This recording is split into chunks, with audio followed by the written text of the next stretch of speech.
Hyderabad city పరిధిలో food క్వాలిటీపై GHMC అధికారులు focus పెట్టారు. గ్రేటర్ వ్యాప్తంగా ఉన్న హోటళ్లు, రెస్టారెంట్, బేకరీలతో సహా హాస్టల్స్ కు గైడ్ లైన్స్ ఇష్యూ చేశారు. ఫుడ్ ప్రిపరేషన్ కిచెన్స్ లో కంపల్సరీ సీసీ కెమెరాలు పెట్టాలని ఆదేశించారు. సీసీ కెమెరాలను జీహెచ్ఎంసీ ఆఫీస్ కు అనుసంధించనున్నారు. జీహెచ్ఎంసీ నుంచే రెస్టారెంట్స్ కి చైన్స్ మానిటరింగ్ చేయనున్నారు. హోటల్స్ నిర్వాహకులు food safety standards authority of India మార్గదర్శకాలను అమలు చేయాలని ఆదేశించారు. కిచెన్ చుట్టుపక్కల ఫుడ్ వేస్టేజ్ ఉండకుండా చూసుకోవాలన్న అధికారులు ఫుడ్ హ్యాండర్లకు ఏటా హెల్త్ టెస్టులు, టీకాలు ఇచ్చేలా చర్యలు చేపట్టాలన్నారు. కిచెన్ చుట్టూ మురికి నీరు నిల్వకుండా చూసుకోవాలన్న ఫుడ్ సేఫ్టీ అధికారులు కిచెన్లో గ్లౌజ్, హెడ్ క్యాప్తో పాటు ఆప్రాన్ ధరించాలన్నారు.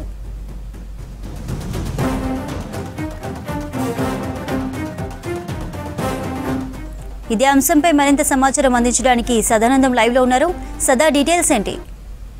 ఎస్ చంద్రిక, గ్రేటర్ వ్యాప్తంగా ఇటు ఫుడ్ సేఫ్టీ అండ్ జిహెచ్ఎంసీ అధికారులు కంటిన్యూయస్గా ఇటు hotels, restaurants, bakeries, private hostels, వీటి అన్ని ఫుడ్ ఎస్టాబ్లిష్మెంట్స్ పైన కంటిన్యూయస్గా రైడ్స్ చేస్తూనే ఉన్నారు. సో ఈ రైడ్స్ చేస్తున్న క్రమంలో వీళ్ళకు ముఖ్యంగా ఎక్కడైతే ఈ రెస్టారెంట్, హోటల్స్లో ఫుడ్ రెడీ అవుతుందో అంటే కిచెన్స్లో పూర్తిగా కూడా అపరిశుభ్రంగా ఉండడం, అక్కడ అన్హైజిక్గా ఉండడం, దీంతోపాటు ఆ చుట్టుపక్కల అంతా కూడా మురుగునీరు ప్రవహించడం, దీంతోపాటు బొద్దింకలు, ఈగలు, దోమలు లాంటివి ఉండడమే ఎక్కువగా వీళ్ళు గమనించారు. సో దీంతో పాటు ఎక్కువగా ఎక్స్పైర్ అయిన ఫుడ్ ఐటమ్స్, ఫుడ్ ఇంగ్రీడియంట్స్ కూడా వీళ్ళు వాడుతున్నట్టు గమనించారు. ఇక థర్డ్ వచ్చేసి ఈ మీట్, మాంసం ఏదైతే ఉంటుందో చికెన్ కానీ, మటన్ కానీ, ఫిష్ కానీ, ఇవన్నీ కూడా ఎంత డిగ్రీ సెల్సియస్లో స్టోర్లో ఉంచాలో అంత ఉంచకుండా మామూలుగా వాటిని స్టోర్ చేయడం, అట్లాగే ఎక్స్పైర్ అయిపోయిన తర్వాత కూడా కుళ్ళిన మాంసాన్ని కూడా వాళ్ళు యూజ్ చేయడం అనేటివి కూడా ఈ మూడు అంశాలను ఎక్కువగా ఫుడ్ సేఫ్టీ అధికారులు గుర్తించారు. సో వీటిని ఇప్పటి వరకు ఇవి అన్నిటిని కూడా వైలేట్ చేసిన అందరిపైన కేసులు పెట్టడం, అలాగే ఫైన్లు విధించడం, వాటిని సీజ్ చేయడం చేశారు.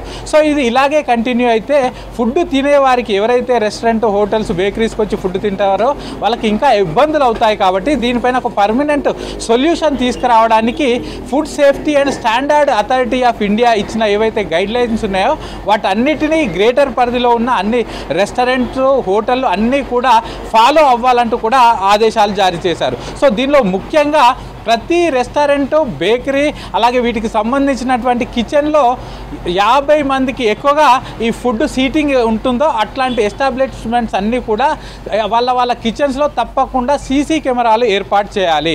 మొత్తం 4 యాంగిల్స్లో సీసీ కెమెరాలు ఏర్పాటు చేయాలి. ఆ కిచెన్ మొత్తం కూడా కవర్ అయ్యేలాగా ఆ సీసీ కెమెరాల మొత్తం ఫోకస్ ఉండాలి. సో వీటన్నిటిని కూడా జిహెచ్ఎంసీ ఆఫీసులకు, సంబంధిత జోనల్ ఆఫీసులు అన్నింటికి కూడా వీటన్నిటిని కనెక్ట్ చేసి ఉండాలనే ఆ ఆదేశాలను కూడా ఇప్పటికే ఇటు జిహెచ్ఎంసీ అలాగే ఫుడ్ సేఫ్టీ అధికారులు దీనిపైన ఇప్పటికే ఆదేశాలు జారీ చేశారు. సో దీని ప్రకారం వీటిని అనుసంధానం చేస్తే ఆయా ఆఫీసుల్లో, జిహెచ్ఎంసీ ఆఫీసుల్లో అధికారులు వాటి మీద మానిటరింగ్ చేస్తారు. సో ఆ సంబంధిత హోటళ్ళు కానీ, రెస్టారెంట్లు కానీ వాటి కిచెన్స్లో వాళ్ళు అన్హైజీనిక్గా ఉన్నారా, హైజీనిక్గా ఉన్నారా, అక్కడ పనిచేసే వాళ్ళు ఎలా ఉంటున్నారు, సో అక్కడ చుట్టుపక్కల బొద్దింకలు లాంటివి ఏమైనా ఉంటున్నాయా, అక్కడ చుట్టుపక్కల పరిసరాల్లో మురుగునీరు ప్రవహిస్తుందా లేదా అనేది ఎప్పటికప్పుడు రెగ్యులర్గా వీళ్ళు మానిటరింగ్ చేసి సంబంధిత హోటల్స్ తోటి అప్పుడే ఒకవేళ వాళ్ళు ఏవైతే గైడ్ లైన్స్ ఉన్నాయో వాటిని పాటించకపోతే డైరెక్ట్గా వాళ్ళకి కాల్ చేసి కానీ, అక్కడికి విజిట్ చేసి కానీ వాళ్ళకి వార్నింగ్ ఇవ్వచ్చు అనే ఉద్దేశంతో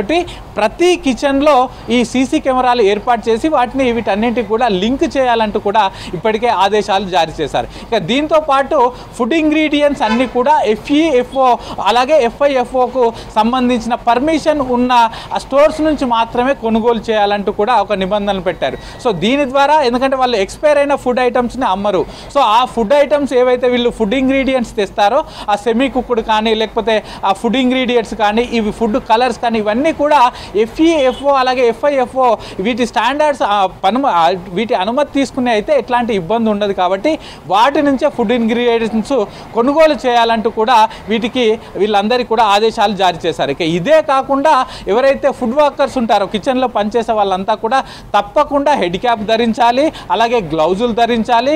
దీంతో పాటు వీళ్ళకి ఇయర్లీ హెల్త్ టెస్టులు కూడా చేపించాలనే గైడ్లైన్స్ను కూడా తప్పకుండా పాటించాలి. సో ఇన్ని రోజులు ఇటు food safety and standard authority of India guidelines పాటించకపోయినా నడుచుకుంటూ వచ్చింది. కానీ ఇక నుండి మాత్రం తప్పకుండా గ్రేటర్ పరిధిలో ఉన్న అన్ని రెస్టారెంట్స్, ప్రైవేట్ హాస్టల్స్, బేకరీలు, ఫుడ్ ఎస్టాబ్లిష్మెంట్స్ ఏవైనా సరే అవి 50 సీటింగ్ కెపాసిటీ ఎబవ్ ఉన్న ప్రతి ఒక్కటి కూడా ఈ food safety and standard authority of guidelines తప్పకుండా పాటించాలి. ఒకవేళ పాటించకపోతే వీటన్నిటిని సీజ్ చేయడంతో పాటు వాటిపైన కేసులు కూడా బుక్ చేస్తామంటూ కూడా ఇటు ఫుడ్ సేఫ్టీ అండ్ జిహెచ్ఎంసీ అధికారులు అయితే చెప్తున్నారు చంద్రిక.